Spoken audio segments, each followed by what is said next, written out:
দাদা জয়গুরু। দাদা শোনা যাচ্ছে? আচ্ছা,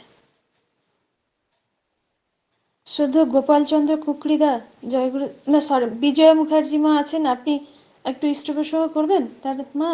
জয়গুরু। জয়গুরু মা।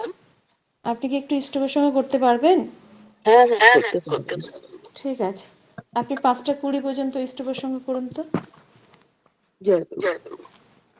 আমার একটু সময় দিন, আমি একটু হেডফোনটা একটু লাগিয়ে দিই।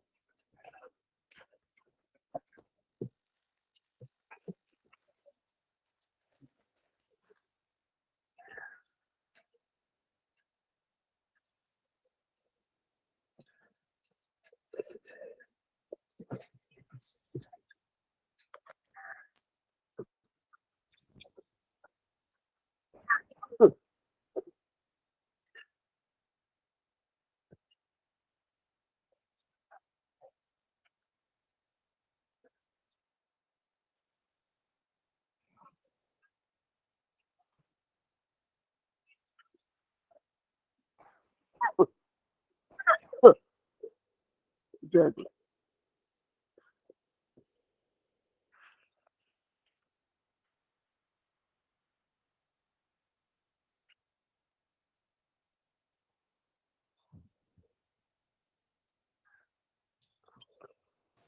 জয়গুরু মা। জয়গুরু। হ্যাঁ হ্যাঁ হ্যাঁ, করছি। হ্যাঁ হ্যাঁ, করছি মা। চশমাটা না আসলে দেখতে পাচ্ছি না।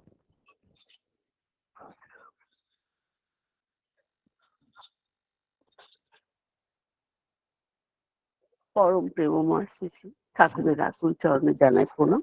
পরমারাধ্য জগৎ জননী শ্রী শ্রী বড়মা রাঙা চরণে জানাই প্রণাম। পরম পূজ্য পাদ শ্রী শ্রী বরদাস শ্রী চরণে জানাই প্রণাম। পরম পূজ্য পাদ শ্রী শ্রী আচার্য দেবের শ্রী চরণে জানাই প্রণাম।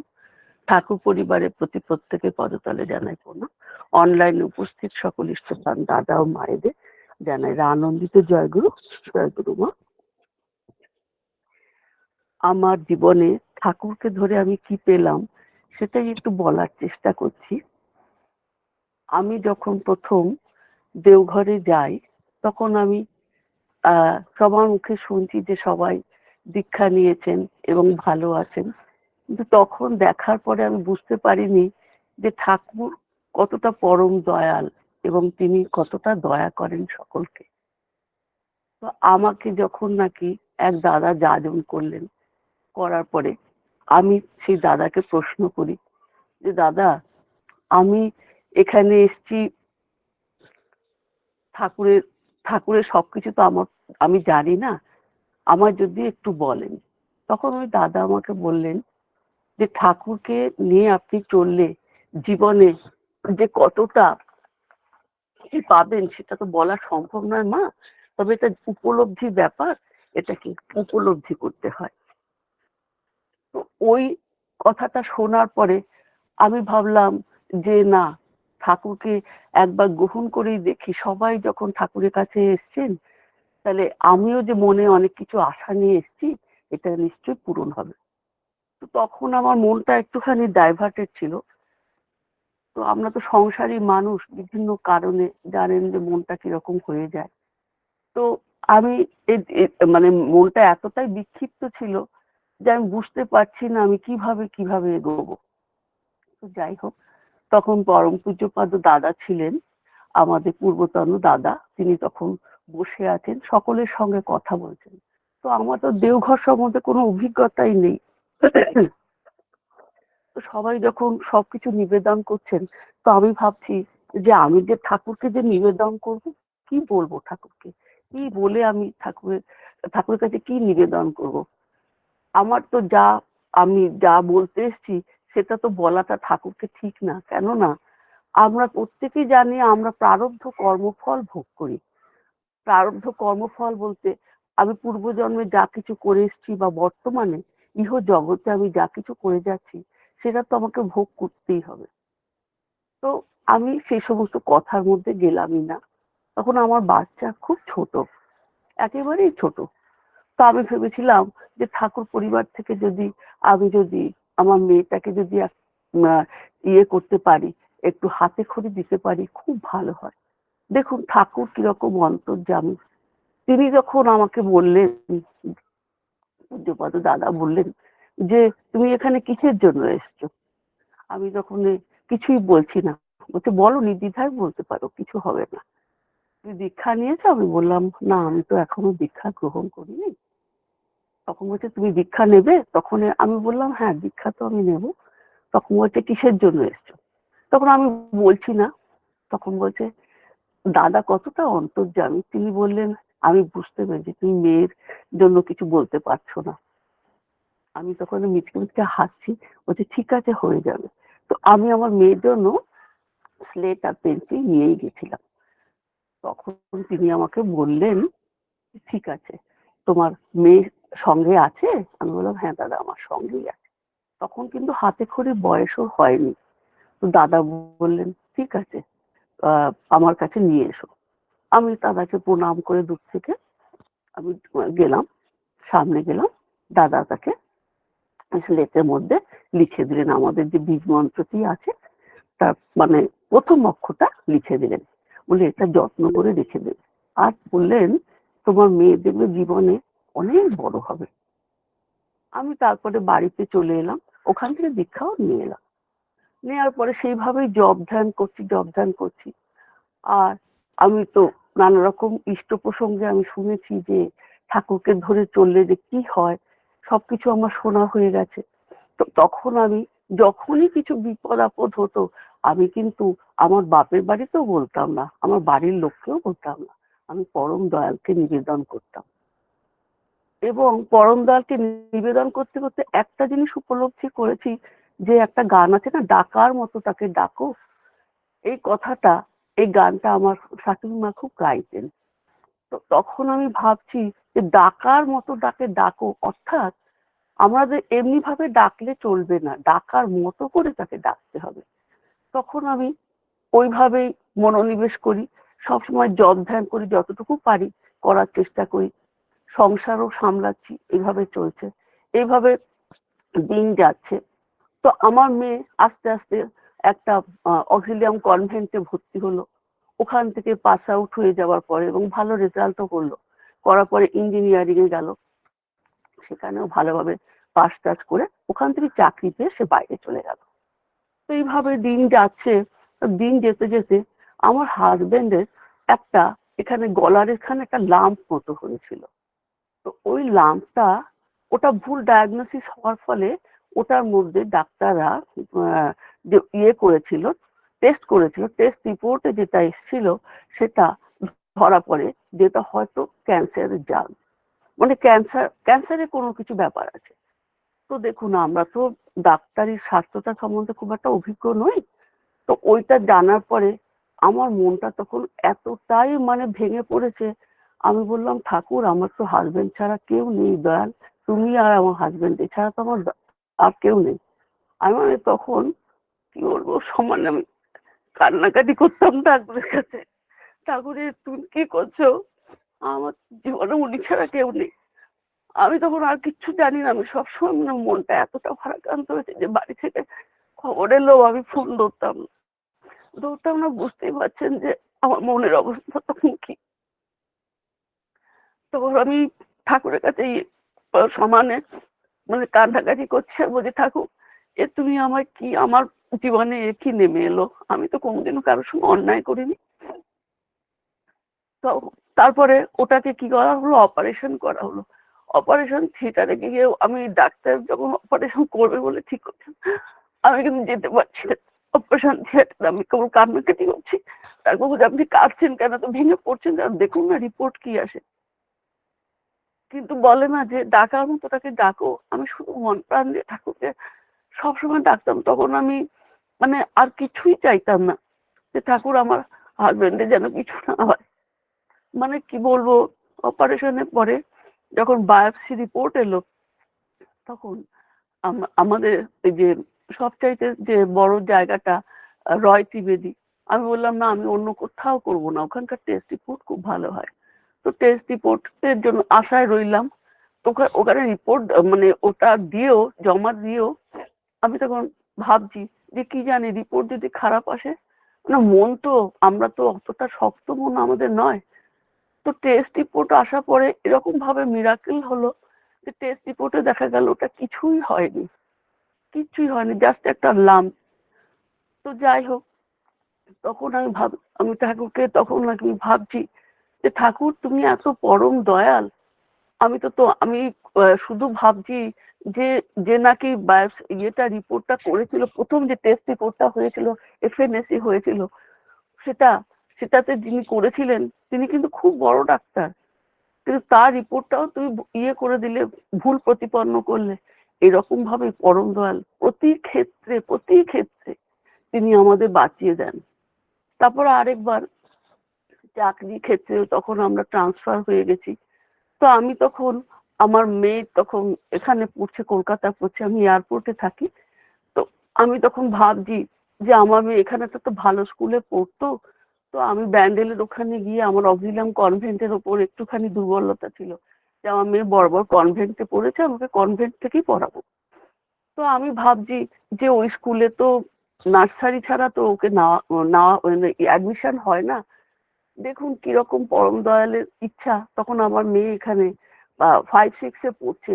তারপর ওখান থেকে ওই বছরই বললো ওরা 6-7-8 তিনটে ক্লাসে নিউ অ্যাডমিশনের জন্য ফর্ম দিচ্ছে। তো খবরটা পেয়ে আমরা ফর্মটাকে কালেক্ট করি। তো আমি ভাবছি যে এই স্কুলে কি চান্স পাবে, ও কত ভালো স্কুল। কেন আমি মেন্টালি প্রিপেয়ার ছিলাম না, মেয়েকে সেভাবে আমি গাইডও করতে পারিনি। তো আমি বললাম ঠিক আছে, ঠাকুরের নাম নিয়ে আমি বললাম যে ফর্মটা তো আগে তোলা হোক, পরীক্ষায় তো বসুক। তা পরীক্ষাটা দেয়া হলো। পরীক্ষাটা যখন দিল, ও তখন আমি তখন ভাবতে পারিনি যে আমার মেয়ে অত ব্রিলিয়ান্ট রেজাল্ট করবে।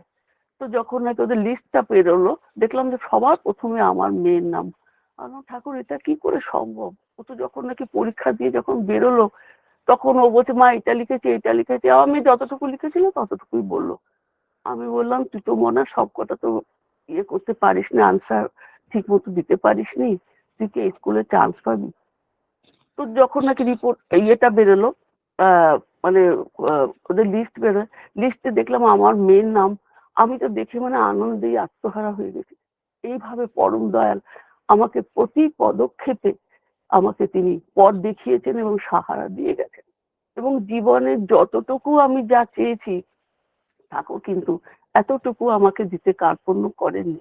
তাহলে আমাদের কি করতে হবে? পরম দয়ালকে নিয়ে যদি চলি, সেখানে কিন্তু আমরা কি করব, আর কেউ দেখুক বা না দেখুক, তিনি কিন্তু আমাদের সবসময় দয়া করবেনই করবেন। একবার ভগবান শ্রীকৃষ্ণ যখন নাকি, ভগবান শ্রীকৃষ্ণকে ভগবান নারদ প্রশ্ন করেছিলেন, ঠাকুর আপনি কোথায় থাকেন? তখন তিনি বলেছিলেন নারদকে, বলেছিলেন যে নাহং তিষ্ঠামি বৈকুণ্ঠে যোগিনাং হৃদয়ে নচ মদ ভক্তায় যত্র গায়ন্তি তত্ত্ব তিষ্ঠামি নারদ। অর্থাৎ তিনি বৈকুণ্ঠেও থাকেন না, যোগীর হৃদয়েও থাকেন না। তিনি থাকেন কোথায়? যেখানে তার গুণ কীর্তন করা হয়, তাকে ভক্তরা ডাকে, মন প্রাণ দিয়ে ডাকে, সেখানে তিনি বিরাজ করেন। তাহলে পরম দয়ালকে নিয়ে, পরম দয়াল তো বলেই দিয়েছেন, উষা নিশায় মন্ত্র সাধন চলাফেরায় জপ, যথাসময় ইষ্ট নির্দেশ পালন করে। এই যে কথাটা যে বলে দিয়েছেন, এই কথাটা যখন আমি জানতে পারি, আমরা সত্যি করি যে ঠাকুরের যে নির্দেশগুলো আছে, ব্রহ্ম মুহূর্তে আমাদের ইয়ে করতে হবে, ইষ্টভীতি করতে হবে, তারপরে জব ধ্যান আগে করে নিতে হবে, তারপরে ইষ্টভীতি করতে হবে, তারপরে ঠাকুরের আমাদের যে প্রেয়ার আছে, প্রেয়ার টাইমে প্রেয়ার, এক একটা মাসে এক এক ভাবে সেটা করতে হবে। আর সন্ধ্যাবেলা বিনতি প্রার্থনা করতে হবে।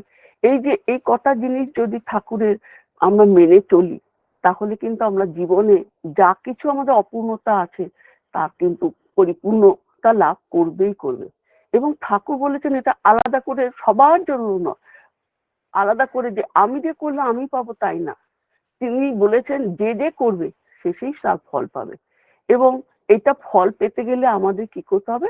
প্রতি মুহূর্ত তাকে জানতে হবে, বুঝতে হবে।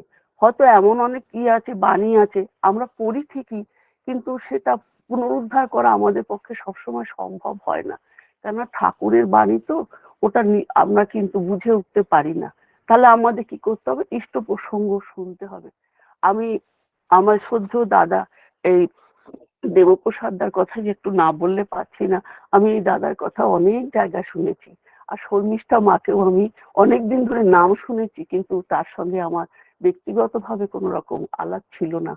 তো মা যখন নাকি প্রথমে কথা ভোরবেলা যখন তিনি কথা বলেন, গলার আওয়াজটা এত সুন্দর, তারপরে আমার পিউ মা আমার সঙ্গে যোগাযোগ করেন, মানে এত দুজনের মধুর ব্যবহার এবং দাদার যে ইষ্ট প্রসঙ্গ, রোজ যখন আমি শুনি একটা কথাই ভাবি যে তা মানে যেখানেই থাকি না কেন একটু জয়েন হওয়ার, মানে সবসময় আমি এখানে লিঙ্কে ঢোকার চেষ্টা করি, এটা আমাকে এতটাই ডাকে। আর আমি সবসময় ভাবি যে অনেক কথা আমরা জানি না, যদি ইষ্ট প্রসঙ্গগুলো সঠিকভাবে আমরা শুনি এবং সেগুলো যদি আমরা জীবনে যদি গ্রহণ করে চলতে পারি, আমাদের জীবন কিন্তু আহ পরিপূর্ণ হবেই হবে, এবং আমরা যে যা চাইছি তা আমাদের মনস্কামনা পূর্ণ হবেই হবে। বিশেষ করে ঠাকুর যে বলেছেন যে পঞ্চনীতি যজন যাজন, ইষ্টভীতি সস্ত্রনী এবং সদাচার, এই এই চারটে এই পাঁচটা যে প্ল্যাটফর্ম গুলোকে আমাদের ইগনোর করলে চলবে না, এগুলোকে নিয়ে তো চলতেই হবে। আর ইষ্টভীতি সম্বন্ধে যে ঠাকুর যে মানে ইষ্টভীতি যে কতটা সাংঘাতিক, মানে ওইটা যে ঠিক মতো প্রতিপালন না করলে যে আমাদের মানে আমাদের কতটা যে ক্ষতি হতে পারে। আমি আমার আশেপাশে অনেকে থাকেন, তাদেরকে আমি সবসময় যখন যাজন করতে যাই, ওরা যদি এখন আমাকে বলে যে দেখো আমি তো দীক্ষা নিতে কিছুই হয়নি, আমি তো তখন তাদের একটা প্রশ্ন করি, মা আপনারা সঠিকভাবে কি ইষ্টভীতিটা পালন করেন বা করেছেন? তখন হয়তো ওনারা বললেন যে এরকম করে। আমি বললাম না মা, ঠাকুর বলেই দিয়েছেন যে ব্রহ্ম মুহূর্তে আমাদের ইষ্টভীতিটা পালন করতে হবে, আর ইষ্টভীতি আপনি সঠিকভাবে পালন করুন। পালন যদি না করেন, আপনি না করে যে পেতে চায়, দুঃখ তার পিছে ধায়। অর্থাৎ কি, ঠাকুর তো বলেছেন চরণ ধরা, উনি চাননি চলন ধরা। অর্থাৎ তিনি যে চলনে চলতে বলেছেন, আমাদের সেই চলনে চলতে হবে। তো এখন সেই মায়েরা যাদের যাদের যাজন আমি করেছি, মানে আমি তো সবসময় সবাইকে যাজন করতে হ্যাঁ হ্যাঁ মা হয়ে গেছে। আমি চেষ্টা করেছি যে যে আমাকে বলেন আমি ইষ্টভীতির উপর তাদের জোর দিতে বলি। ইষ্টভীতি সঠিকভাবে করার পরে তারা কিন্তু এখন ভালো আছে। জয় গুরু, বন্দে পুরুষোত্তম। জয় গুরু মা। সবাই ভালো থাকবেন, সুস্থ থাকবেন। জয় গুরু মা। জয় গুরু মা। আপনি খুব সুন্দর ইষ্ট প্রসঙ্গ করলেন, আমরা সবাই সমৃদ্ধ হলাম। আপনার সার্বিক মঙ্গল কামনা করি, আপনি সুখে শান্তিতে থাকুন এবং পরমপিতাকে মাথায় নিয়ে আনন্দে ভরপুর হয়ে থাকুন, এই প্রার্থনা করি প্রভুর রাঙ্গার আতুল চরণে। ভালো থাকবেন মা, আমাদের সাথে যুক্ত থাকবেন। জয় গুরু মা। হ্যাঁ মা, আমি সবসময় জয় গুরু মা। এখন সঙ্গীত পরিবেশন করবেন রূপা দাস মা। মা জয় গুরু। রূপা মা জয় গুরু মা, পরিবেশন করুন। জয় গুরু। জয় গুরু। জয় গুরু মা।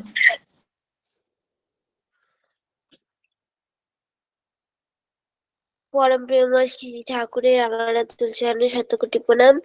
আরাধ্যা দেবী শ্রী শ্রী পরমাচার্যের শতকোটি প্রণাম। পরম পূজ্যপাদ শ্রী শ্রী বরদাচার্যের শতকোটি প্রণাম। পরম পূজ্যপাদ বর্তমান আচার্য দেবের চরণে আমার শতকোটি প্রণাম। আমি একটি সঙ্গীত পরিবেশন করছি, ভুল ত্রুটি হলে ক্ষমা করবেন। জয় গুরু।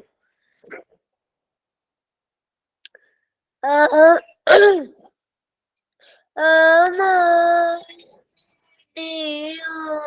অন্তকারে তুমি সূর্যোদয় আমার মনে